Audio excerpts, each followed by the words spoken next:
সবাই কেমন আছো? আশা করছি তোমরা সবাই প্রত্যেকে ভালো আছো। তো আমিও বেশ ভালো আছি। তো চলো আজকে তোমাদের সাথে একটা মাশরুমের রেসিপি শেয়ার করব। তোমরা সবাই তো এই মাশরুম চেনো। তো তোমাদের ওইখানে কে কী বলে আমি জানি না। আমাদের এখানে তো এটাকে বাটাম মাশরুম বলে, তোমাদের ওখানে কী বলে আমি এটা জানি না। তো এই মাশরুম খেতে জানো তো খুবই টেস্টি, মানে অসাধারণ খেতে। তো দেখতেই পাচ্ছি মাশরুমগুলো আমি এবার পরিষ্কার করে নিচ্ছি। ওগুলো ভালো করে গায়ে অনেক ছোটো ছোটো বালি তারপর পোকা ছোটো ছোটো থাকে, তো ওগুলো এবার ভালো করে ছাড়িয়ে নিতে হবে, একটু একটু করে ছাড়িয়ে নিতে হবে ভালোভাবে।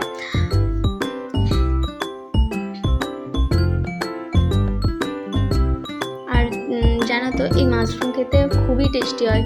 এটা হচ্ছে একটু স্পাইসিভাবে ধরো আদা রসুন পেঁয়াজ একটু টমেটো এইসব দিয়ে খেলে তো খুবই সুন্দর লাগে, কিন্তু আমি আজকে ওইভাবে করবো না। তো আজকে আমি পোস্ত দিয়ে করবো। পোস্ত দিয়ে কখনো খাইনি, তো আজকে আমি ফার্স্ট করবো। দারুণ হয়েছিল। তো সেই রেসিপিটাই তোমাদের সাথে আজকে শেয়ার করবো, সেটাই তোমরা দেখতে থাকো কেমন করে বানাই।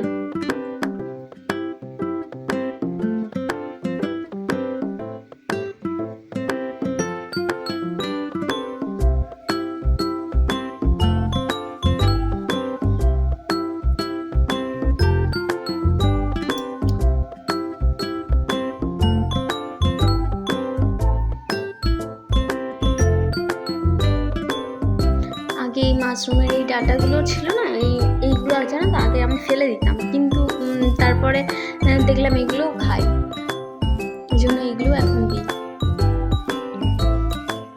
দেখো আমার এগুলো ভালোভাবে পরিষ্কার করা হয়ে গেছে। তো গরমে না গরম জল একটু কড়াইয়ে গরম জল হালকা, মানে উষ্ণ গরম জল, একটু হলুদ একটু নুন দিয়ে, হ্যাঁ ওটা সেদ্ধ নয়, মানে একটু জলটা একটু গরম হয়ে গেলে ওতে দিয়েই নামিয়ে দিতে হবে।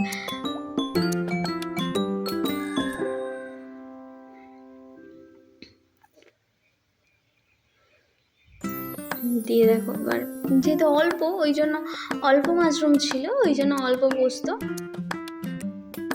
আর হ্যাঁ আমাদের অল্প হয় কেন, আমরা তো দুজন, ওই জন্য আমাদের অল্প হলেই হয়ে যায়। আর মাশরুম তো একটু হয়ে যায়, তো আমাদের এটা হলেই হয়ে যাবে দুজনের। আর জানো তো আমি না প্রথম এই মশলা বাটতেই পারতাম না। সর্ষে গোটা রয়ে যেত, পোস্ত গোটা রয়ে যেত, মশলা তো আগে বাটতেই পারতাম না। বিয়ের আগে যদি কিছু বানাতাম মা করে দিত, তো বিয়ের পর শাশুড়ি মা করে দিত। এখন যেহেতু একা থাকি, এখন শিখে গেছি, অনেক শিখে গেছি। তো কীভাবে মশলা বাটতে, এখন অনেক কিছু বাটতে পেরে গেছি। তো মানে অনেক বাটতে পারি না, একটু একটু হলে বাটতে পারি। তো দেখো এইখানে হচ্ছে মাশরুমটা ভেজে নিচ্ছি, হালকা করে তেলে ভেজে নিচ্ছি মাশরুমটা।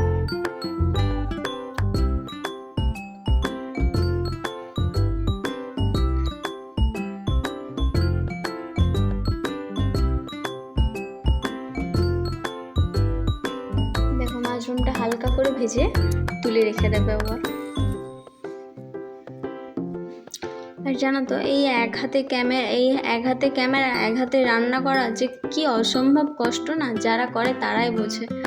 এক হাতে ক্যামেরা ধরা, এক হাতে রান্না করা, এক হাতে খুন্তি ধরা, যেন মনে হচ্ছে যুদ্ধ করছি।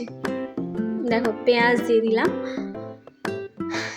তেলটা গরম হতে পেঁয়াজ দিয়ে দিলাম। পেঁয়াজটা নাড়াচাড়া করে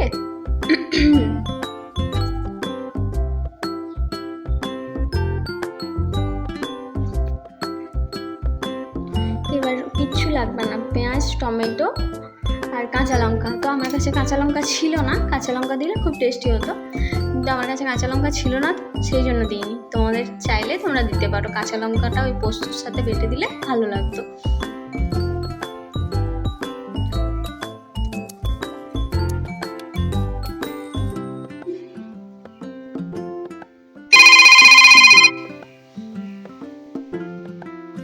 তো সরি, ফোন এসে গেছিলো জানো তো। একটা ফোন হলে যা অসুবিধা হয়, একটা ফোনে এডিটিং, ফোন আসা, ভিডিও করা, একটা ফোন হলে অনেক অসুবিধা হয়, তাই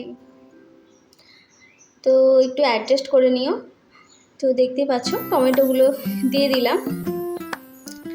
এবার টমেটো দিয়ে একটু ভালোভাবে কষতে হবে, তাহলে একটু টমেটোটা একটু নুন দিলাম যাতে টমেটোটা একটু তাড়াতাড়ি গলে যায় আর কি।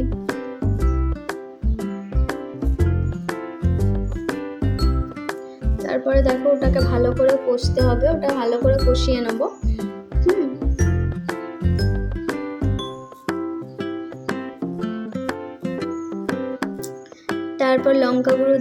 তারপর লঙ্কা গুঁড়ো দেবো। আচ্ছা, তোমরা না পোস্ত থেকে হলুদ দাও বলো তো? আমাদের তো পোস্ততে আমরা হলুদ দিই না, কারণ আমার মা বলে পোস্ততে হলুদ দিলে নাকি টেস্ট চলে যায়, বুঝলে তো? ওই জন্য হলুদ দিলাম না, হলুদ দিয়ে করলাম আর কি। তো দেখো, এবার লঙ্কা গুঁড়ো দিয়ে ভালো করে কষিয়ে নিলাম।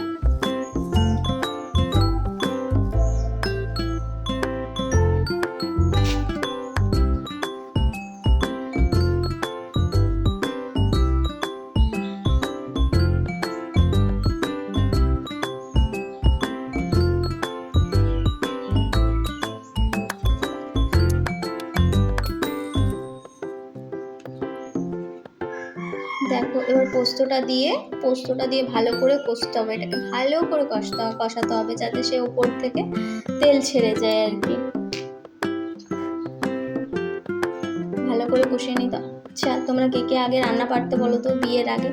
আমি তো আগে রান্নাই জানতাম না, তারপর বিয়ের পর ফোন দেখে, তারপর ইউটিউবের ভিডিও দেখে শিখেছি। তারপরে শাশুড়ি মার কাছ থেকে দেখে দেখে শিখেছি। বিয়ের আগে তো রান্না করতেই ভালো লাগতো না, আর এখন রান্না করতে খুব ভালো লাগে।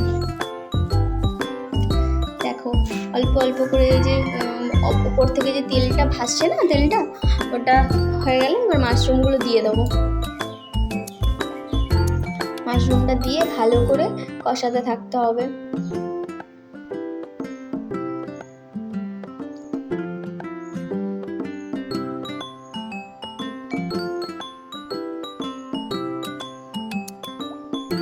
ভালো করে কষিয়ে নেওয়ার পর একটু জল দিয়ে দিলাম।